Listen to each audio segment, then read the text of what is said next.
kind of bringing this all together in a single document and then moving on to our public input so we can see how we've done relative to our residents. Public input, as is mentioned in that letter that was prepared for tonight's meeting, is critical because if we don't have buy-in from our residents, the likelihood of the plan being successful in implementation gets slimmer and slimmer. So those are the 4 items. And at this time, Travis, Kathy, and I would be glad to address any comments or questions you have regarding them. And thank you. Okay. Are there any items that are generally on the agenda before we go into them one by one? Deborah, did I hit your hand? Yeah, I wanted to talk about the St. Luke's property in Ward 5. Okay. Get some more information. Okay. That comes after the discussion of the priorities of the street network, right? It does. I'm sorry. I misunderstood what Joe said. I thought he said if he comments on anything. So. Okay. Joe, would you prefer to go back and forth or to deal with them seriatim? I would prefer to follow, unless our chair, Chief Loyal, would like to do something different. I agree. We'll follow the agenda. Okay. So let's start with the street network priority chart. Joe? Dr. Jones, I believe Ms. Broyles has a question. Okay. Maybe you should go ahead, Joe. I thought we were ready for questions on that. I do have a couple of questions, but I can wait until your explanation. Okay, thank you, ma'am. And again, thank you, Dr. Jones and Chief Loyal. Members of the team, as I mentioned in my introductory comments, the street network map is one of the 5 major components of the town center plan. It was the first component this group of volunteers tackled when we began our process. In many regards, we did that because we had a number of roadway projects underway or being considered, and we had just finished a comprehensive analysis of the town center area relative to its transportation needs, not just for the short term, but for a 20-year window. We were very successful in prioritizing those streets as we went through it in the early part of 2019, but something happened that doesn't happen all the time. A couple of our priorities actually got completed and you can drive on them now. And so they don't necessarily need to be part of the list anymore. And so at the direction of the team and at our discussion at the July meeting, we went through and kind of reprioritized things. And that's what hopefully the table reflects tonight. In the minutes that were just approved at the start of the meeting, the team members had identified what I consider the top 5 priorities. And that was Center Avenue as number 1, New College Avenue and Generations Drive as 2 and 3, Etherton Road as 4, and Main Street as 5. The corollary is to drop the 2 completed projects down further in the list. So tonight, and if Kathy would share her screen, what you will see is the revised prioritized table. That should be the top sheet. And then on the back side of it in your packet is the original. And as always, the department hopes it captured the direction of the team members in this regard. So as you can see, in this particular instance, Center Avenue is number 1. New College Avenue and Generations Drive, I believe it should be, my apologies, are 2 and 3. Etherton Road is number 4. Main Street is number 5. And then thereafter, the team gave the latitude to the Department of Planning to kind of reprioritize from there.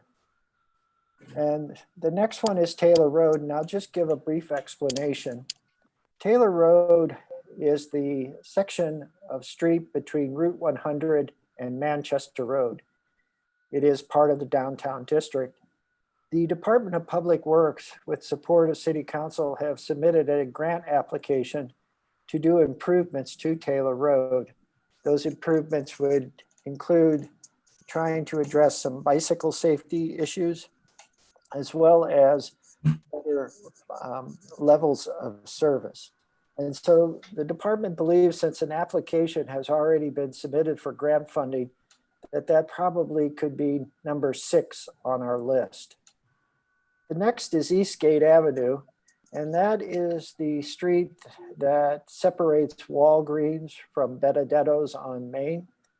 There is a project called the Prime that will construct a portion of Eastgate Avenue, and that will leave only a small section that can be constructed at some point in the future to make a connection to Taylor Road, more in the vicinity of Manchester Road.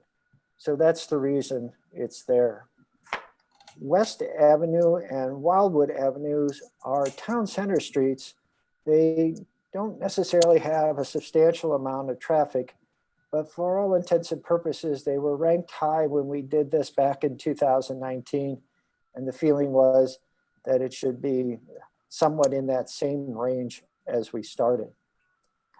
As you move down the list, there's the State Route 100, Manchester Road. And in these two instances, State Route 100 is a street that we identified as part of our initial consideration. And it was one that, for all intents and purposes, has to do more with pedestrian facilities, speeds, and better signalization and intersection control. So this isn't a new project adding lanes, it's more of safety enhancements, or as they're called, topical safety improvements. Manchester Road is an interesting one from that perspective as well. As you know, we're doing some work shortly on a trail extension on the north side of Manchester Road from Route 109 on the east end to Pond Road on the west end. So it's kind of in there for that purpose. And finally, we have State Route 109 at Manchester Road and the Taylor Road extension, basically from State Route 109 to the Brightleaf subdivision. And in these two instances, State Route 109 at Manchester Road has not had any improvements other than the replacement of the traffic signals there many years ago. So that's an area that we could look at to improve level of service and safety. And then finally, Brightleaf built a nice Taylor Road extension through the entirety of its project. But once you reach its westernmost end, you go to more of a rural road till you get to State Route 109. That rural road goes by Sandalwood Creek Condominiums and Hickory Manor Estates. And so the thought is to put those on the list as new projects so that we can at least discuss them tonight, see where you would like to place them in the future. I will note that the table does not have the ranking associated with it. Again, part of that reason was the fact that the team members identified almost 5 projects plus 2 that they wanted to kind of be slid down the list. So the thought was, let's see if we're applying for grant funding, if we have a project in or something akin to that. So that's the summary very quickly, and sorry it was a lot of words. But again, the 2 main points I'd like to leave you with is, I think we got the top 5 identified per the minutes from the team members conversation in July. And I believe they're underway or things that were high priorities during our last prioritization effort, or things that are new projects that we can include now, given the fact that we have been meeting for a bit of time. Dr. Jones, Chief Loyal, concluded my presentation, and certainly now Travis and I will be available for comments. Thank you.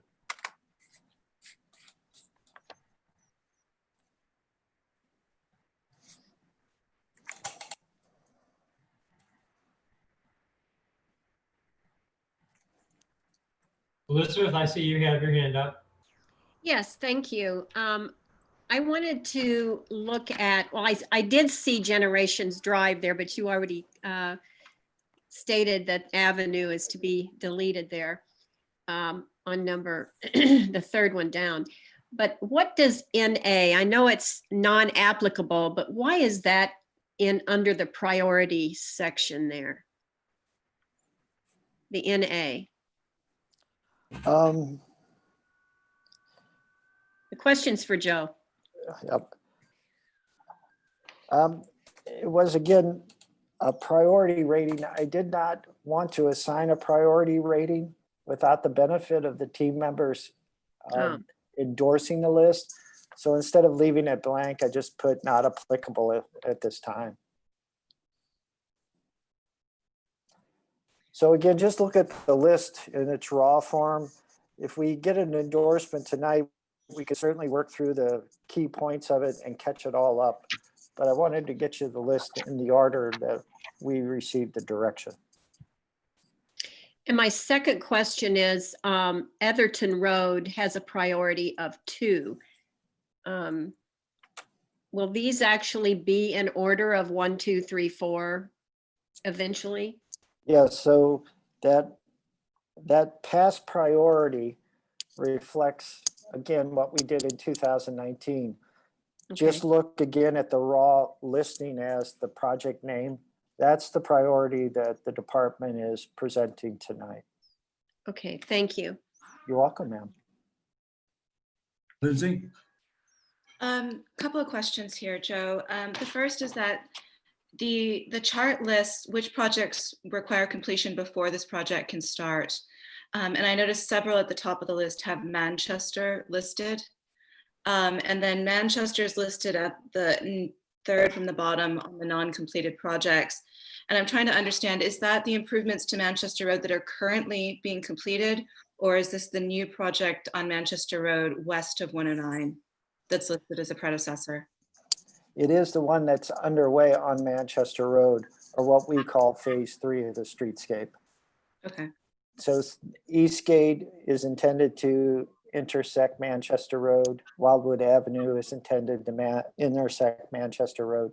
So all of these, and if you've driven that section of the roadway where phase 3 is under construction, you can see that we've actually installed improved access points or curb cuts at some of these locations where we anticipate the connections.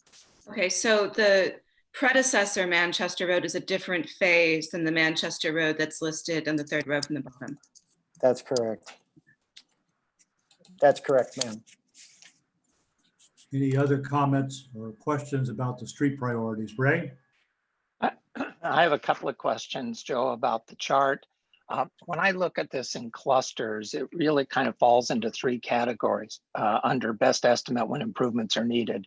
The top group above Eastgate Avenue, it looks like it's 1 to 2 years. The second group is 10 plus years, and the third group is new projects. So I guess it appears to be pretty obvious just looking at that, which ones we would pursue first. My question is best estimate when improvements are needed. How did you come up with those years? Well, the first 5 are pretty simple. The team members gave the direction, which are again are reflected in the minutes. The others, Main Street is a project that the city's been working on for probably the better part of a decade. It would be the extension of Main Street from City Hall west to Etherton Road, and it would provide that alternative to both Route 100 and Manchester Road. It is a key component to add vibrancy to the downtown district and bring many of those new subdivision residents from west to east. In terms of Taylor Road, there is a grant application out at this time submitted by the Department of Public Works and endorsed by City Council. The grant application is to be awarded, I believe, this year still. So that's why it's kind of higher in the list than one might expect, because it is a project that's being pursued actively at this time. And so those are, for the most part, the 2 there. Eastgate, As I mentioned, when you drive on Main Street from Taylor Road, you see a temporary trailer there. That's for the development called the Prime. The Prime has the zoning approval to proceed forward. They're working through their financing at this time. And we believe that the project will be initiated probably next spring. And so Eastgate will be extended south of Main Street. And there is a hope that we can get that extension through city funding to Taylor Road. So there'll be an alternative access point for residents of the Prime and others to get to Main Street without having to go through the Main Street Taylor Road intersection.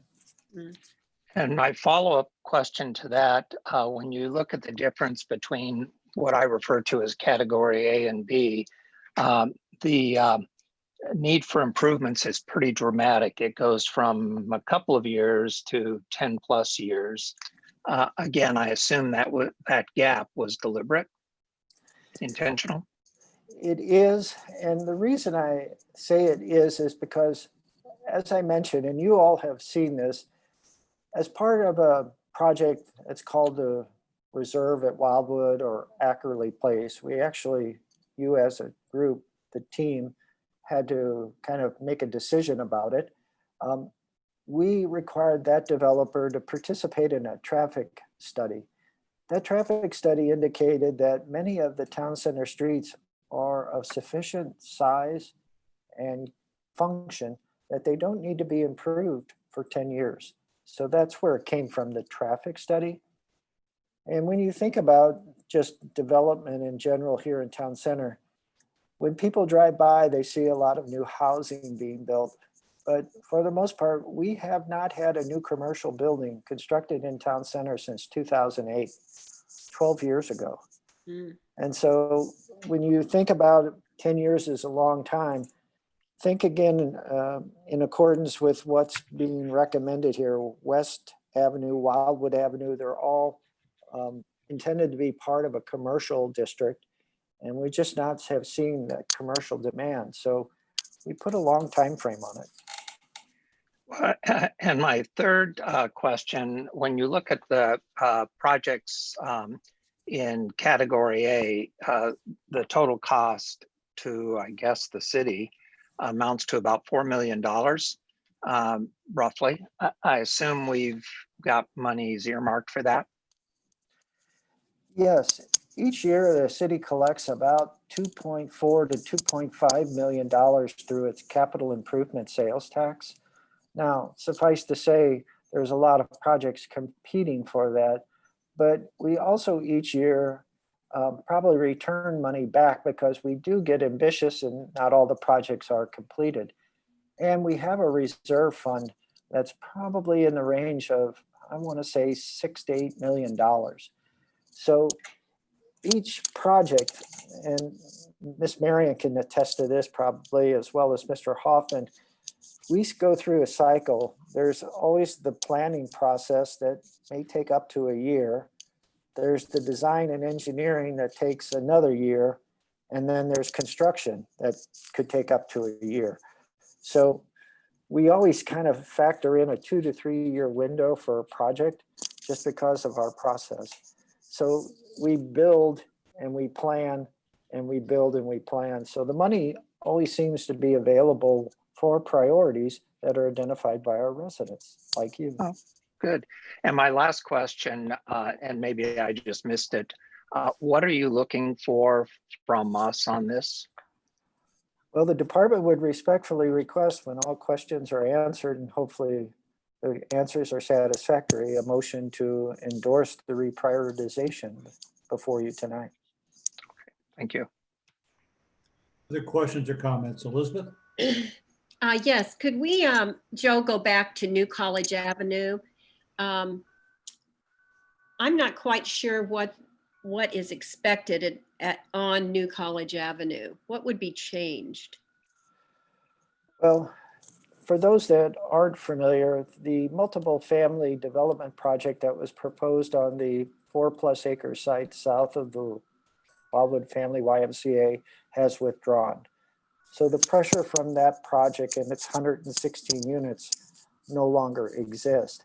However, that project did bring into focus the fact that there's a real level of service problem at Route 109 and New College Avenue. It actually functions during portions of the day at level F, which is not acceptable. And we found that out because of the multiple family project. So on the most simplest level, Ms. Broyles, the prioritization here could mean that we figure out that level of service and find ways to make it better, a C or a D at least, not an F. And compounding that, the Wildwood Square is getting ready to submit plans to add 2 more buildings to their project. Those 2 buildings will increase traffic. So we'll need to look at, with the intersection changes, do we need to do roadway improvements as well? And so in this instance, those things are happening now, the poor service levels and Wildwood Square's plan. So that's why it's a number 2 in terms of priority. And it could be anything from as simple as just fixing the signals so you get more time on New College Avenue to actually doing something with the median, which we had talked about earlier. Correct. I would like to just share with you an experience I had the other day, if I can. The intersection at Manchester Road, where the preschool is and where On the Run is on the opposite side. I was going west, but I was making a left-hand turn. I was in the left-hand lane, making a turn as I was going, if I were going up to Schnucks on Manchester Road. And I was actually the 7th car that got through. And I compared that with when I try to make a left-hand turn out of New College Avenue north. And truly, I'm lucky if I can be the fourth car, or maybe the 5th car, depending on how fast or close I am to the next car in front of me. So I thought about that, and I thought, it seems to me, and I don't know if MoDOT makes a difference between the lights going into like Manchester Road as opposed to light timing going onto 109. Was I clear enough about that? The Missouri So Department. Oh, 7 sorry. cars instead of 4 cars, and sometimes 5 cars run through on 109. And I think the lights make a difference, the timing. Missouri Department of Transportation always gives priority to our arterial roads. So they'll give them more time with the green and the cross streets less time with the green. And it's for traffic flow. And that doesn't do much when you're sitting there through a couple of lights and have no choice but to sit at that light because there's no alternative. Thank you.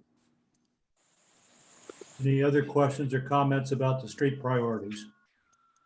The only thing on the New College Boulevard or Avenue, is any of that area zone commercial? I mean, I know the college is there, but is there any land that's zone commercial for retail, gas station, food? Because I know that was a conversation we had last meeting, was again going the back way through College Avenue onto Old Manchester. What is that area zone there? All 4 corners of the intersection at Route 109 and New College Avenue are now zoned commercial. And what all about have- the back part? Didn't we discuss that last meeting? It going to Old Manchester? Yes, ma'am. And that actually is zoned commercial. There was Okay. a project proposed on it many, many years ago by Charlie St. Ange. It never came to fruition. And so it's just has sat there as vacant property. But Okay. yes, it's commercial. Okay, And who owns that property? Excuse me, I'm out of turn. It's a group of individuals. I'm not sure who heads the group anymore. It's been that long since I've talked to anyone about the property. I thought in the past, I thought I was told that that was owned by the college for that extension to Generations Drive to Manchester Road, around that retention pond and then back out. Am I incorrect? No, you're correct about the neck that kind of abuts Pond Elementary School. I was thinking Ms. Hood was talking about the 7-acre property on the southwest corner of Manchester Road and Route Yes. 109. I was. Okay, I'm sorry, I misunderstood. Any other questions or comments about the street priorities? Deborah? You need to unmute, Deborah.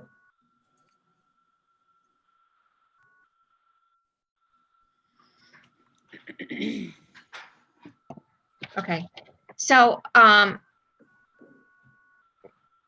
piggybacking on what Elizabeth said, I mean, we can at least request that MoDOT extend that light turn time. So if that, you know, I mean, we did that with Villages of Brightleaf, and it made a big difference as far as wait time goes. So I don't think it would hurt to make a request.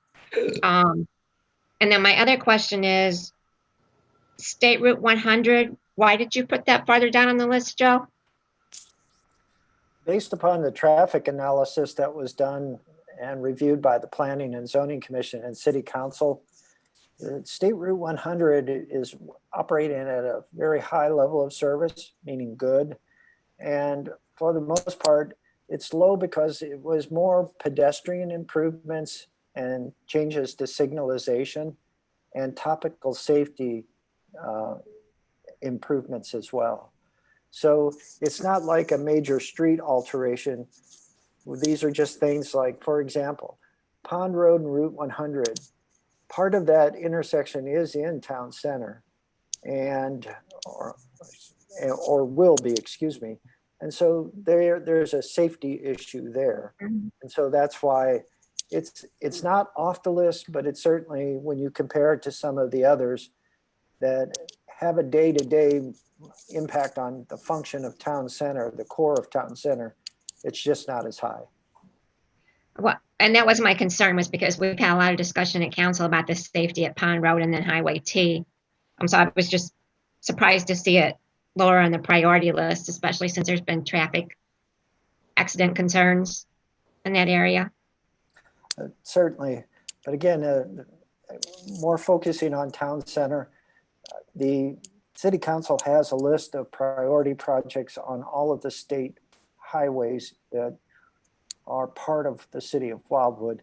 And hopefully, before we finish, I'll provide that to you before we finish this discussion next month with the summary document. I'll provide that to you so you can see how it compares. Okay, thank you. Any other questions or comments? Elizabeth? I would just like the team to know, and if you frequent the YMCA or Wildwood Square, the developer was requested to provide an update regarding a traffic study.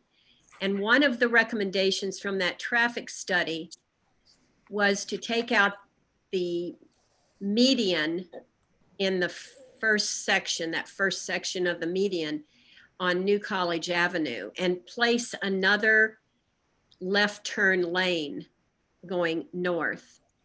And that would mean taking out trees, not only the median, but all the trees. And it would also take out the community college sign, which is low, but very visible in the very front of that median. And I just want the team to know that that would probably not be the best option aesthetically for that to happen.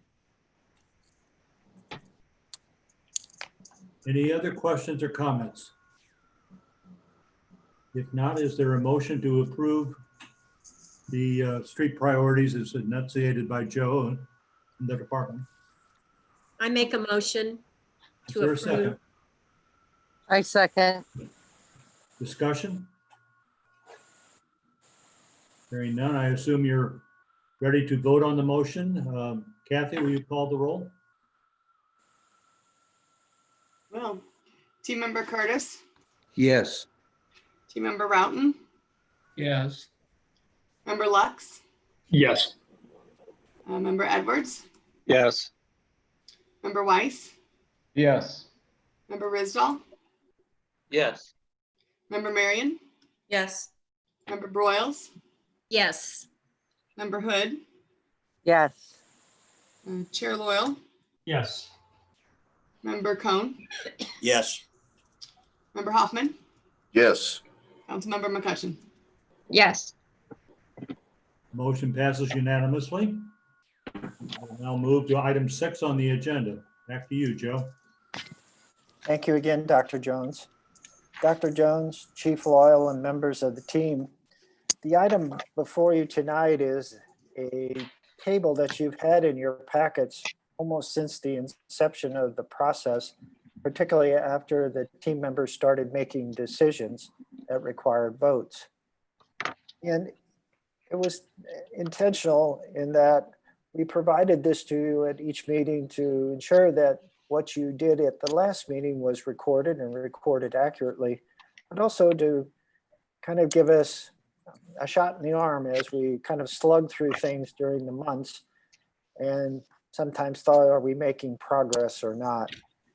So tonight, if Kathy would share screen for me.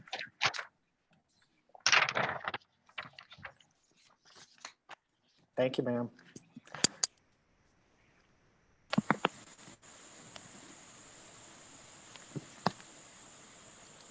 Tonight, once we get to, there we are. Oh, there we are. So tonight, it acts as a good tool to be able to summarize what we've accomplished for all intents and purposes since our first vote in April of 2019 to tonight, now August of 2020. Our first action was relating to private alleys no longer being accepted as private but public, to eliminate that impact on small groups of people that are served by private alleys as part of the new urbanism concept in our residential projects. We kind of went from there and did the street matrix, as was mentioned. That was one of our first efforts. And tonight we concluded that with the reprioritization. Then we moved to the boundary map, the second major element of the town center plan. And we had good discussion. And as you can see, we started that discussion roughly around May, June of 2019, and it carried us almost into October, so almost 6 months. But as part of that, we looked at a lot of different locations to expand the boundary to, and we settled on 2. One, what I would describe as south of Manchester Road in the vicinity of the Grover Crossing project, and then the extension of the town center boundary to Pond Road with Route 100 on the north and Manchester Road on the south. And those votes are reflected in that particular table. Thereafter, we went to the regulating plan. Again, another good discussion that started sometime in July and August of 2019 and concluded in January of this year. And as you can see, we did a number of things. We looked at the transition zone, which was part of that modification to the boundary. We spent a lot of time talking about the new district, the neighborhood edge transition. And then from there, we also accepted comments from individual property owners, such as Mr. Madlinger, who ended up being part of Town Center as neighborhood edge transition. Part of that was we did a mailing to all property owners in Town Center, advising them of the team's intent to hear their requests for changes. And that's part of the reason we ended up, so to speak, with almost, 6 months of effort in this particular regard. Then we went to the land use activities, and that's the fourth major element. And the department would note that that was probably the area that needed to be cleaned up the most. just because some of our terminology was from almost 25 years ago. And what we ended up doing is creating what I believe is a very current list of permitted activities. And we also simplified the list so it's much easier to understand and apply. And as you can see from the chart, that process was started at the first of this year and kind of carried into the spring of 2020. Then finally, we started with the two technical aspects, and that's the neighborhood design standards and architectural guidelines. And we spent a lot of time talking about density and tree preservation. And ultimately we made positive changes, at least to the neighborhood design standards regarding those matters, ensuring that the space between dwelling units has a little flexibility associated with it, but at the end of the day, a greater distance.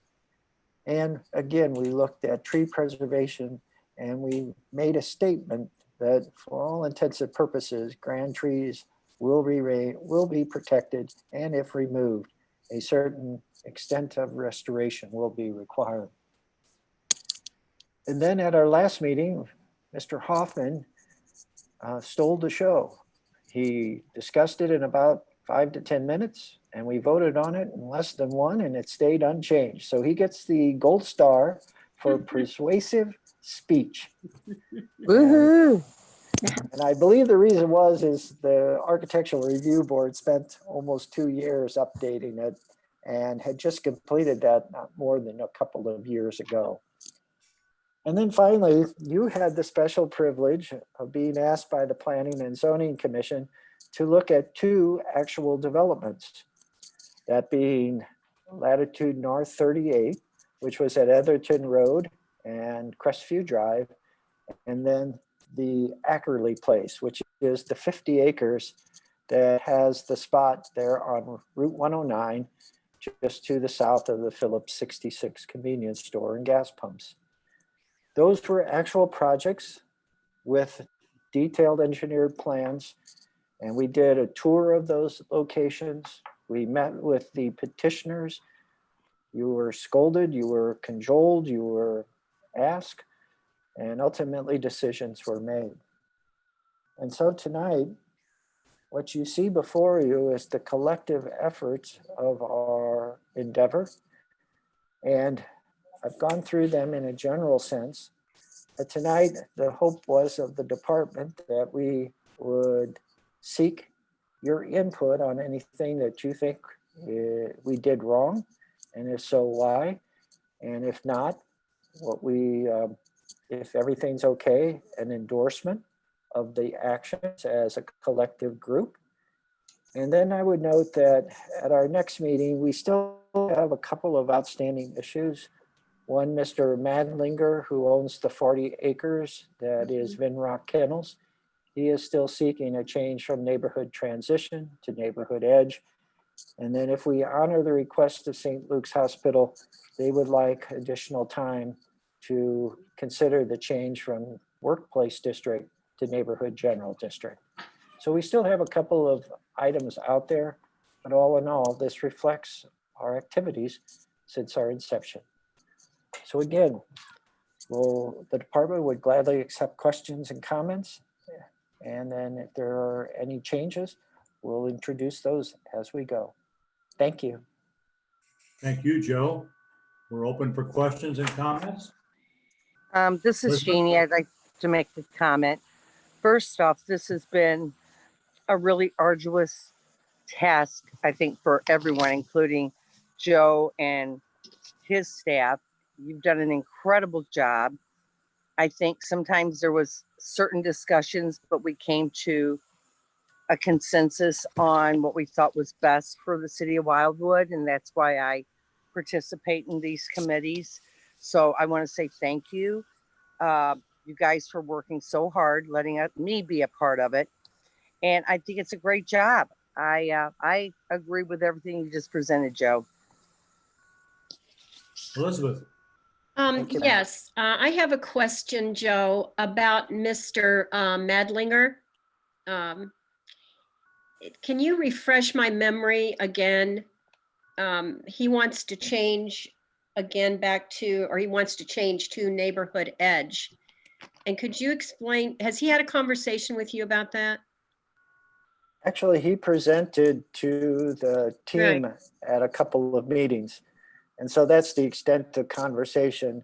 The department's been careful not to engage on, let's say, side conversations with potential property owners.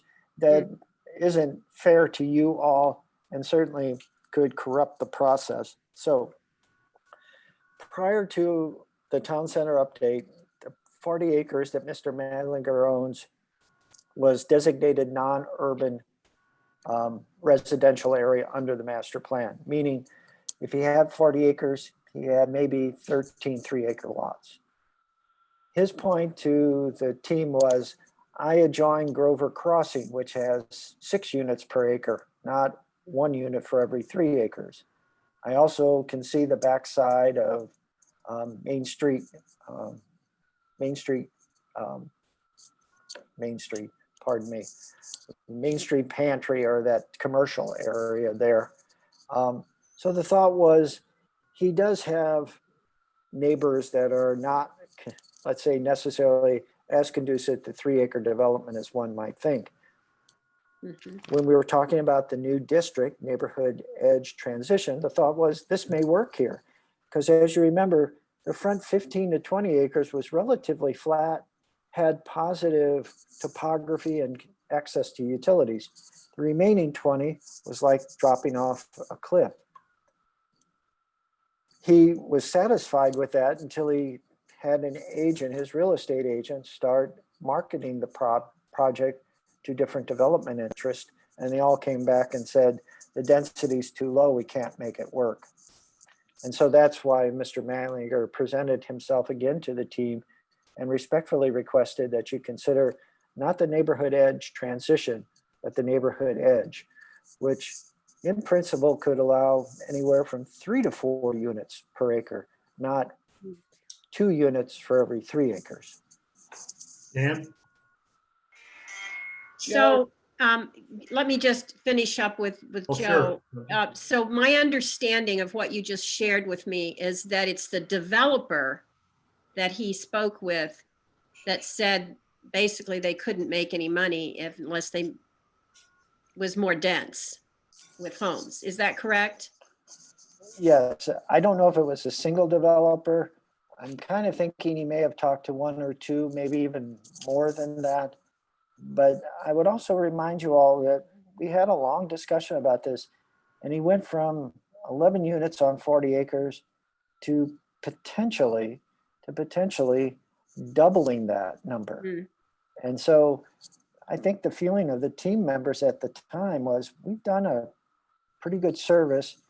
We've listened to a constituent that has a kind of a unusual circumstance and addressed it. It's not to say that we can't make a change, but it's a pretty substantial change we've already made.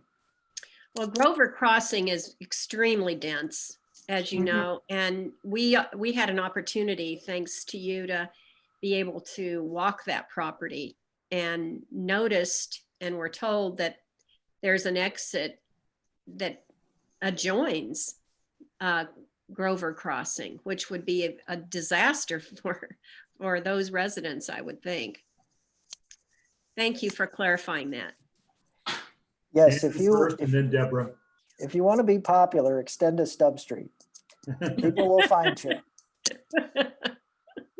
We'll keep that advice in mind, Joe. Please, Dr. Jones, you don't let it get away from you. Hey, Joe. First Dan and then Deborah. Joe, Yes, sir. regarding Ackerley Place, we made a fairly strong recommendation to make that neighborhood edge transition. Has P&Z addressed it, and have they varied from our proposal? They have not taken a formal vote on the recommendation of the town center update team, but they continue to work with Payne Family Homes on a project that now has about 130 units on it. So again, do the math, 130 units on 50 acres is not 2 units for every 3 acres. Andy, And you want to follow up? your thoughts on where that's headed? Well, the department up until recent times, and that is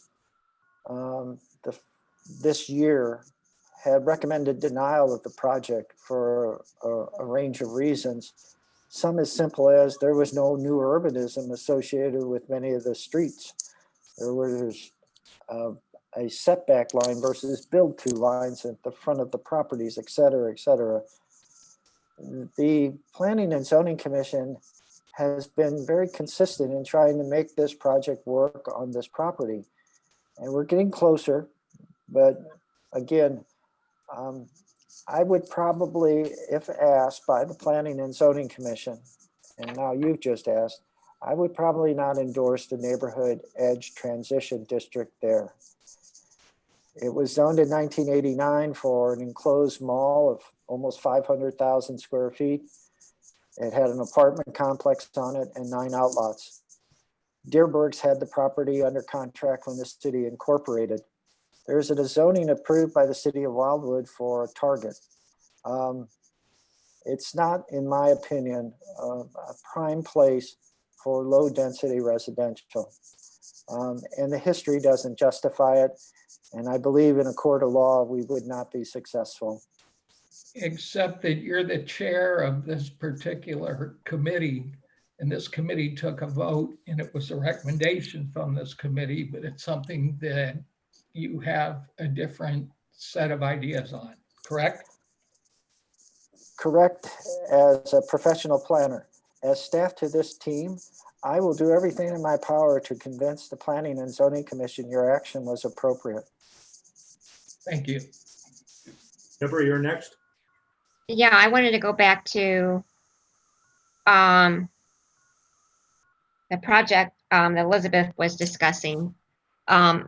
We did have a long discussion with the owner, and it's my recollection that by the time we finished the discussion that he was amenable to our neighborhood edge extension. That because he came back, he had wanted, I can't remember, he wanted neighborhood, was it edge or general? You want a neighborhood edge. Yeah, edge, and then but then he wanted I guess more development is what he wanted. So then we changed it to neighborhood edge transition, but then he came back and wanted it back to neighborhood edge, and I specifically said, so you know, which one do you want?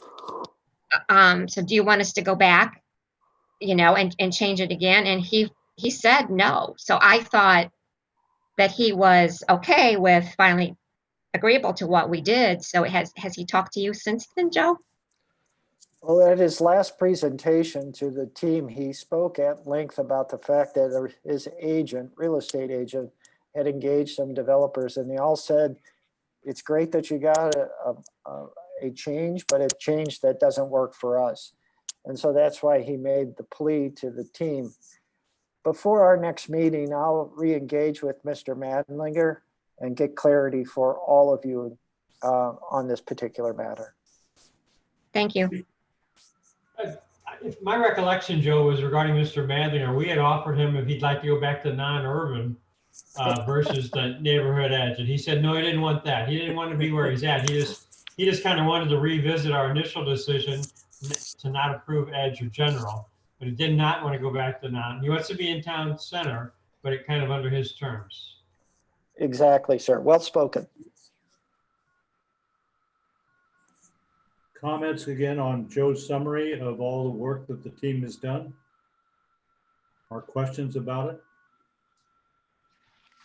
Joe, would you like a specific motion or just the opportunity to say everybody had a chance to raise questions or comments and they didn't?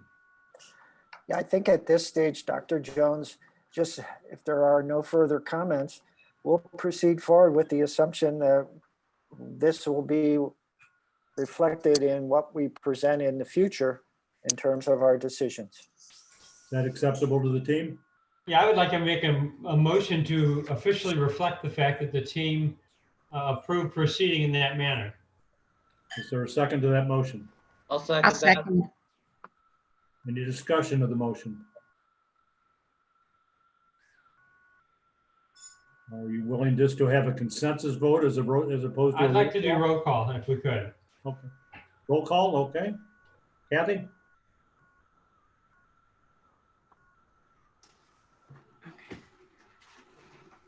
Sorry, I gotta get all my sheets here. Okay. Team member Curtis, Yes. team member Roughton, Yes. team member Lux, Yes. team member Edwards, Yes. team member Weiss, Yes. team member Risdell, Yes. team member Marion, Yes. team member Broyles, Yes. team member Hood, Yes. Chair Loyal, Yes. team member Cone, No. team member Hoffman, Yes. council member McCutcheon. Yes. Motion passes. Thank you. So we'll move on to item 7 on the agenda, workplace district designation located in Ward 5. Thank you, Joe, you wanna Dr. start us? Jones. Pardon my interruption, sir. Thank you, Dr. Jones and Chief Loyal. Chief Loyal, Dr. Jones, and members of the team, as you may recall, at our July meeting, under the last item on the agenda, Councilmember McCutcheon had asked for an opportunity to have a conversation relating to the only workplace designated property in Ward 5, which happens to be at the northeast corner of Route 100 and Route 109. The property is owned by St. Luke's Hospital, and prior to the incorporation, within a short incorporation, that property was owned by St. Louis County for a medical building and other medical related services. Obviously, it has not developed and remained vacant for the past, 25 years. Pardon me. At the July meeting, there was conversation about this particular property and its workplace designation and what might be all an alternative, which was suggested by Councilmember McCutcheon, being neighborhood general. The department noted at that July meeting as well that it had contacted a representative from St. Luke's Hospital, so they were aware of the conversation. And the individual was able to watch the meeting on our YouTube channel. Thereafter, per the direction of the team, the department did contact the representative and asked for an opinion. Would you accept the change to neighborhood general or not? The individual that was contacted, Don Miller, who is Vice President of Network Facility and Support Services, submitted a letter for tonight's meeting, noting that a decision of this nature must go to its board of directors, and they were unable to schedule it in time to have an answer for you tonight. They have respectively requested, that being St. Luke's Hospital, for more time to consider the potential change and to submit a formal response. Dr. Jones, Kathy, Travis, and I. Questions about what Joe has just reported or comments about it? Deborah? So, Joe, did we have anything in writing for Mr. Miller to take back to the board? Or was he just going to take back comments from watching the video? I had sent him an email and had attached the current regulating plan as recommended by the Town Center Update team. I had also sent him the existing list of permitted uses and the proposed list of permitted uses that have been endorsed by the Town Center Update team. So they had I think, a pretty good amount of information. And I think if Mr. Miller could, he probably would have given an answer, but there was a feeling amongst their management team that the board of directors needed to be brought up to speed. I understand that. Do you have any idea when that'll take place? I've advised him that I need something by the September meeting.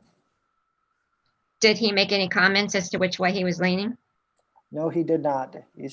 I think he's been hesitant to make an opinion until the board's been advised. Thank you. You're welcome, ma'am. Other questions or comments? Hearing none, then we'll move on to the next item on the agenda. Item 8, upcoming meeting schedule for public input process. Again, thank you, Dr. Jones. Chief Loyal and members of the team, as you know, we are getting close to the end of our task, at least from the standpoint of that meticulous and, as Ms. Hood mentioned, arduous process of going through a document that is so lengthy and in some regards complex as the town center plan. A lot of plans just look at land use and then designate a parcel with a color and you're done. You have all had the task of looking at a complex street network. You've had to look at architectural guidelines that have been formulated by one of the premier architects in new urbanism, Andres Duani, and a set of architects here at the city of Wildwood and everything in between. So from that perspective, the department would like to propose the following. At our next meeting, the department would like to put together basically a draft document that reflects what we've done as concisely as possible, which would be the core document that we would use for our public input sessions. The department believes that we could provide the tables, but without some reference or explanation, the tables might not be as effective as possible.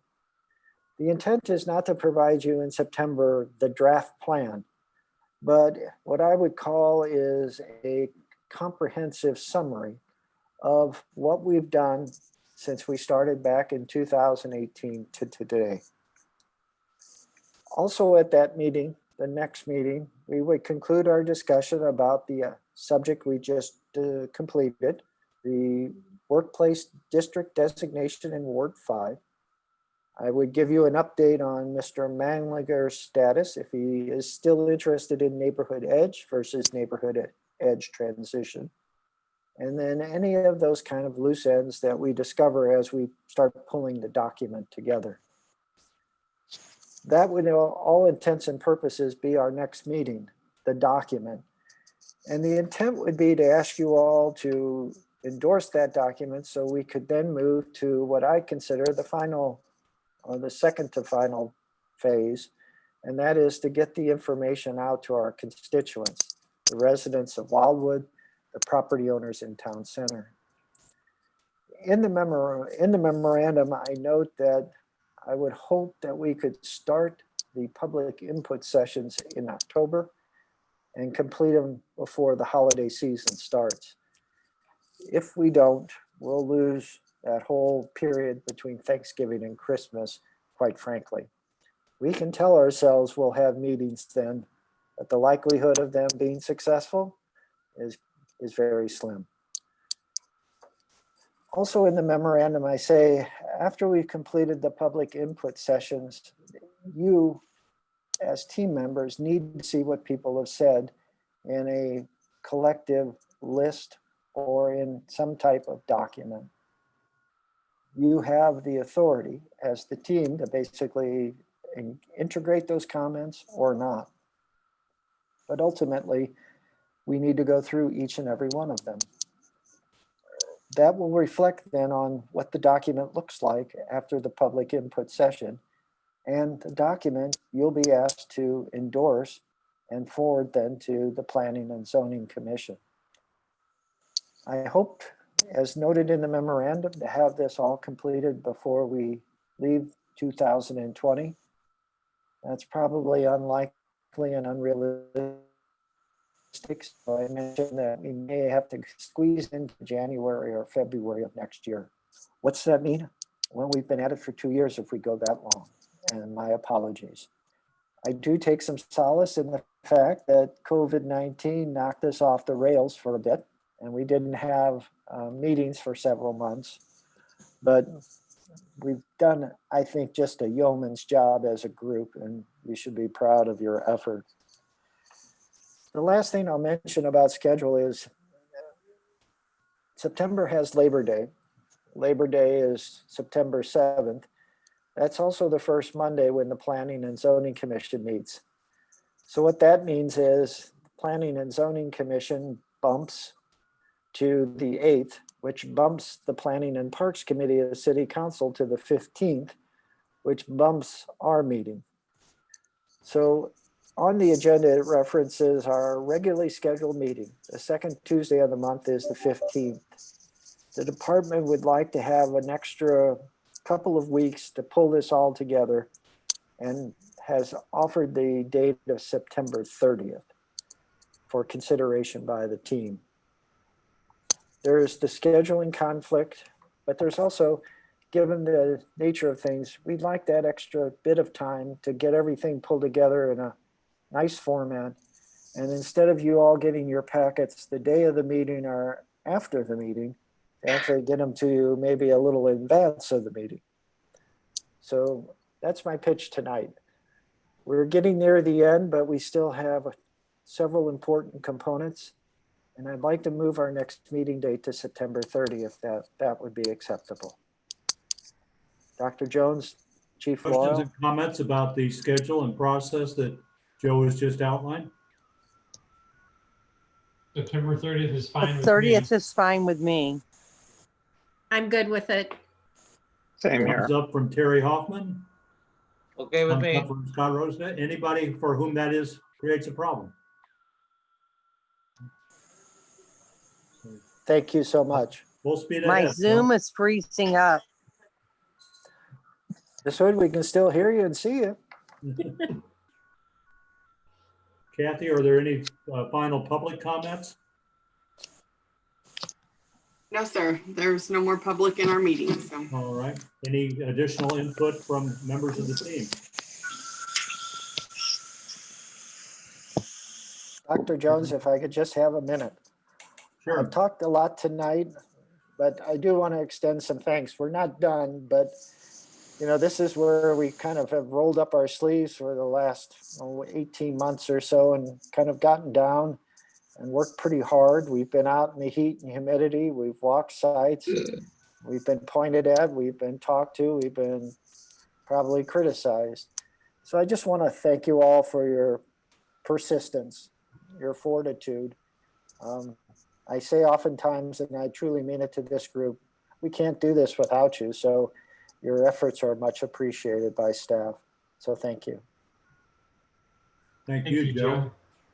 Chief, do you have any final comments as I chair? would just echo Joe's comments for members of the team as well as members of the department and you, Dr. Jones, for it's been a genuine team effort. So the title that's bestowed upon this group is certainly appropriate. And thank you all for, it's difficult with this number of people to come with consensus, and we've done a relatively good, very good job in that process. So I look forward to refining everything and getting out to the people we work with and live with, and spreading to them the information that we worked so hard on. So thank you. Is there a motion to adjourn? I motion to adjourn. I'll second. And a second. All in favor, aye? Aye. Aye. Opposed, nay? Thank you all very much, but particularly thank you, Joe and Kathy. Thank you, Thank you guys. all. Have a good evening. Thank you. And Travis. And See you Trevor. all. Good night. Good night. Good night. Thank you all. Stay We love you, well. Trav. Bye, Kathy. Great job. Bye.